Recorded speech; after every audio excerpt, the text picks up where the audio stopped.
Desde el momento en que empieza Hard Target, casi puedes sentir dos películas peleando por el control. Por un lado, tienes a John Woo, recién salido de Hard Boiled, intentando llevar su tiroteo en cámara lenta y a nivel de ópera a Hollywood. Por el otro, tienes a Universal Pictures, nerviosa por la violencia, nerviosa por el inglés de Woo y tan nerviosa que mantuvo discretamente a Sam Raimi en reserva como un freno de emergencia. Y luego está Jean-Claude Van Damme. No solo la estrella, sino el rostro que el estudio quería que el público adorara, incluso si eso significaba reducir a otros personajes. Entonces, ¿qué pasa cuando un director intenta hacer una película de John Woo, mientras el estudio intenta hacer una película de Van Damme y la MPAA está esperando para castigarlos a ambos? Sí, ahí es donde Hard Target realmente comienza.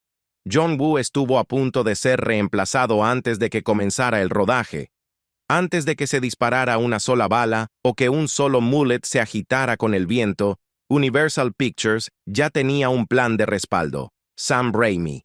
Sí, el Sam Raimi de Evil Dead estaba en espera por si el estudio decidía que Woo no podía con el trabajo. ¿Por qué? Porque Woo, una leyenda de Hong Kong, tenía un dominio limitado del inglés en ese momento, y Universal no iba a arriesgar millones por un malentendido. Raimi, fan del trabajo de Woo, aceptó vigilar la producción, pero nunca tuvo que intervenir. Aún así, su presencia silenciosa se cernió sobre todo el rodaje, una red de seguridad invisible para el público. Jean-Claude Van Damme no fue la primera opción. Woo quería que Kurt Russell interpretara el papel principal, pero Russell no estaba disponible, y Van Damme, que ya rondaba el proyecto, aprovechó la oportunidad. Los dos se conocieron en Hong Kong, conectaron a base de inglés roto e instinto cinematográfico y cerraron el trato. El carisma de Van Damme le aseguró el papel, pero Woo tuvo que reescribir varias escenas solo para resaltar las fortalezas particulares de la estrella belga, principalmente sus piernas. El estudio no confiaba en el estilo de Woo, ni en su violencia. Universal no solo vigiló a Woo, lo asfixió, con fuerza. Recortaron escenas, neutralizaron la violencia e insistieron en múltiples reediciones. La MPAA calificó la película como NC-17 hasta que Woo hizo 20 cortes distintos. ¿Una de las condiciones del estudio? Mantenerla lo suficientemente hollywoodense. Eso significaba suavizar el derramamiento de sangre heroico que había convertido a Woo en una leyenda en Hong Kong. Más tarde, Woo admitiría: fui demasiado ambicioso, intenté hacerlo todo en una sola película. Van Damme tuvo su propio montaje secreto. Mientras Woo luchaba contra los censores, Van Damme reeditaba discretamente la película entre bastidores. Su versión eliminó personajes completos, añadió más tomas en cámara lenta de sí mismo y básicamente reestructuró la película para destacar sus patadas, sus miradas y su cabello. Cuando le preguntaron al respecto, Van Damme no se contuvo. La gente paga su dinero para verme a mí, no para ver a Lance Henriksen. Yancy Butler y Van Damme estuvieron a punto de sufrir heridas graves. Durante una acrobacia en motocicleta, Van Damme perdió el control en una curva. Tanto él como Yancy Butler terminaron en el hospital. Si Van Damme no hubiera reaccionado tan rápido, las lesiones de Butler podrían haber sido mucho peores. Ese accidente llevó a reforzar los protocolos de seguridad en el set, pero no detuvo las acrobacias salvajes que vendrían después. La ciudad de Nueva Orleans fue prácticamente una coprotagonista. Nueva Orleans no fue solo un escenario. Woo usó la ciudad como un personaje vivo, su decadencia, su misterio, su belleza. Incluso citó la ciudad como la razón por la que aceptó el guión. Nueva Orleans me recordó a Hong Kong. Se sentía como un lugar donde cualquier cosa podía pasar. Desde el deteriorado barrio francés hasta el almacén de carrozas de Mardi Gras, la ciudad vibraba con una energía peligrosa. Hubo una escena de amor eliminada y un número musical. Wu filmó originalmente una escena romántica entre Chance y Natasha que nunca llegó al montaje final. Pero la verdadera sorpresa, una alegre escena de reunión, borrachos, entre Chance y el tío Duvee, Wilford Brimley, donde cantan y bailan. Sí, bailan. Fue eliminada por el tono, pero entre los fans se ha vuelto legendaria. El golpe a la serpiente fue real, más o menos. Van Damme deja inconsciente a una serpiente de cascabel de un solo puñetazo. Es absurdo, es icónico, y se inspiró en el miedo real de Yancy Butler a las serpientes. La producción usó una serpiente mecánica, construida específicamente porque Butler no podía estar cerca de una viva. La acrobacia fue cuidadosamente coreografiada, pero aún así, completamente ridícula, en el mejor sentido. Lance Henriksen eligió su propia arma. Henriksen, quien interpretó al villano Fushon, insistió en usar una Thompson Center Arms Contender de un solo disparo. No estaba en el guión. Quería que simbolizara arrogancia. Un disparo, porque eso era todo lo que necesitaba. Henriksen también ideó la idea de que los hombres casados llevaran cinturones con dinero, un detalle retorcido y creíble del mal capitalista. Wilford Brimley le hizo bromas al elenco con una máquina de pedos. Sí, el bigotudo rey de la avena y la sabiduría del bayou era el bromista del set. Brimley tenía una máquina de pedos con control remoto que usaba libremente durante momentos serios, incluidos montajes de cámara e incluso ensayos de acrobacias. Todos se reían, excepto Wu, que en su mayoría solo estaba confundido. La escena del almacén de Mardi Gras casi rompe al equipo. Russell Carpenter, el director de fotografía, la calificó como la escena más difícil que ha iluminado en su carrera.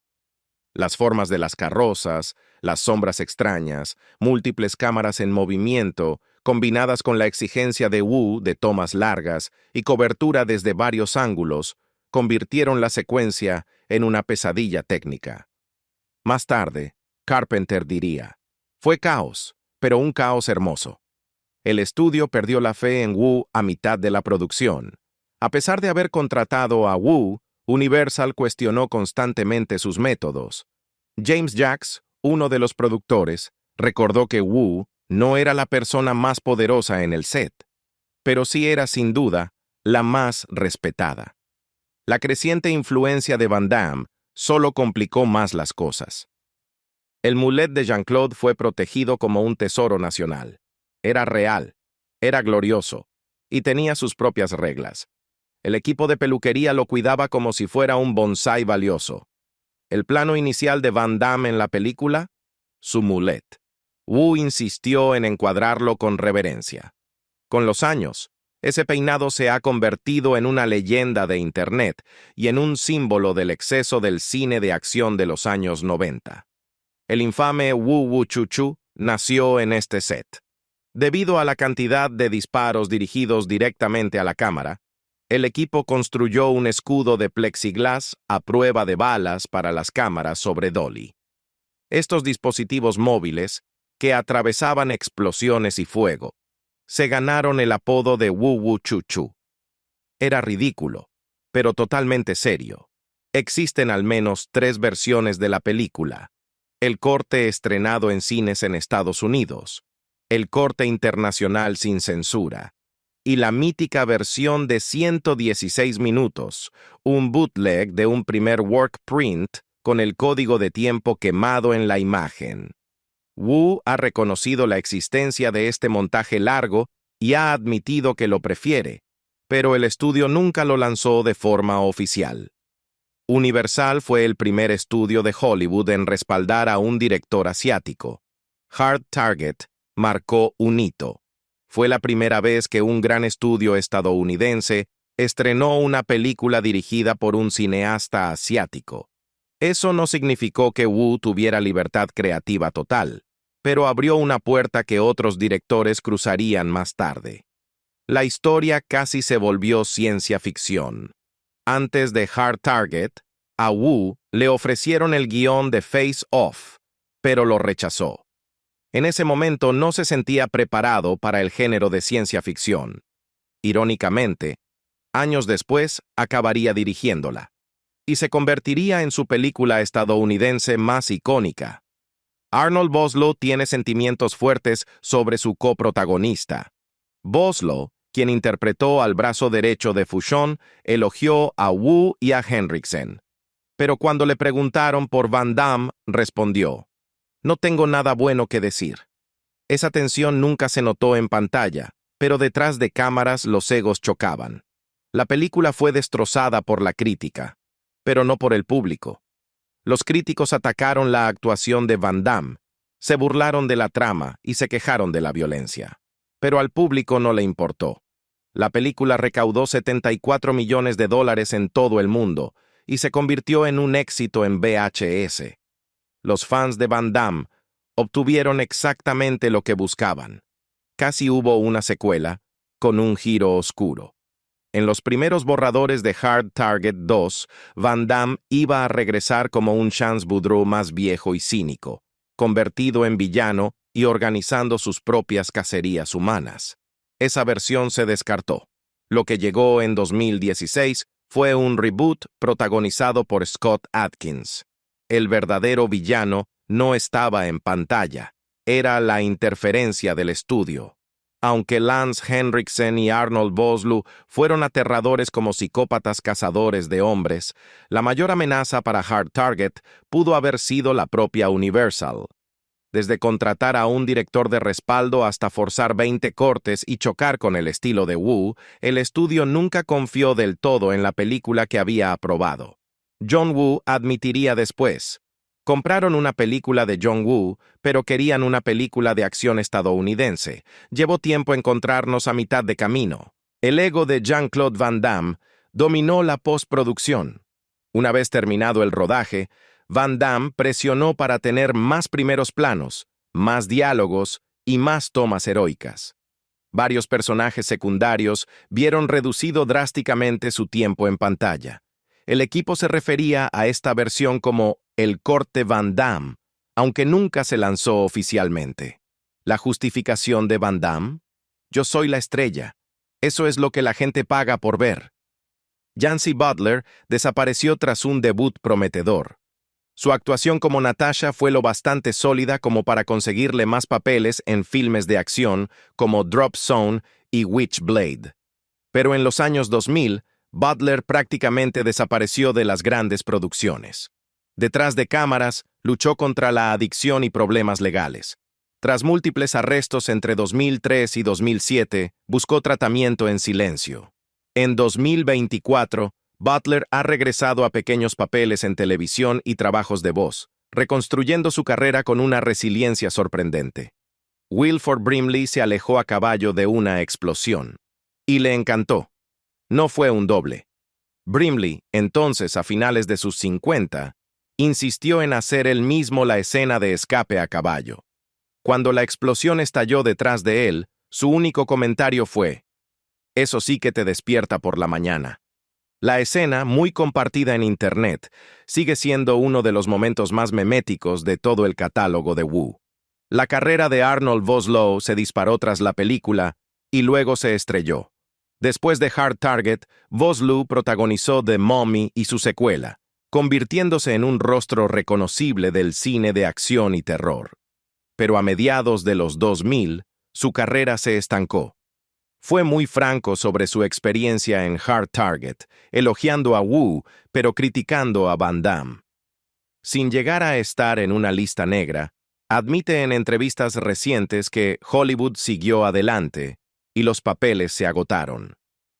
En 2025, Vosloo tuvo un pequeño regreso en el indie de terror Dust to Bone. El primer borrador de Chuck Farrer era una película totalmente distinta. Antes de llegar a la trama de cacerías humanas en Nueva Orleans, el guión de Farrer pasó por múltiples versiones, incluida una de ciencia ficción inspirada en Aliens y otra más realista, basada en The Naked Prey. Lo reescribió de nuevo para reflejar los temas de The Most Dangerous Game y solo añadió Nueva Orleans como una forma de justificar el acento de Van Damme. ¿El resultado final? Un guión parcheado que, de algún modo, funciona. Fue una de las últimas películas de acción antes de que el CGI lo invadiera todo.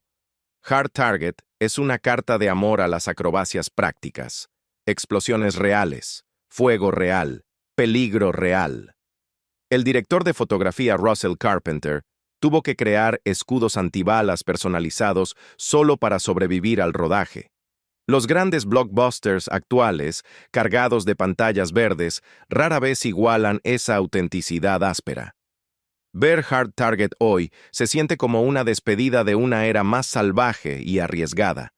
Y con eso, cerramos la historia salvaje detrás de cámaras de Hard Target.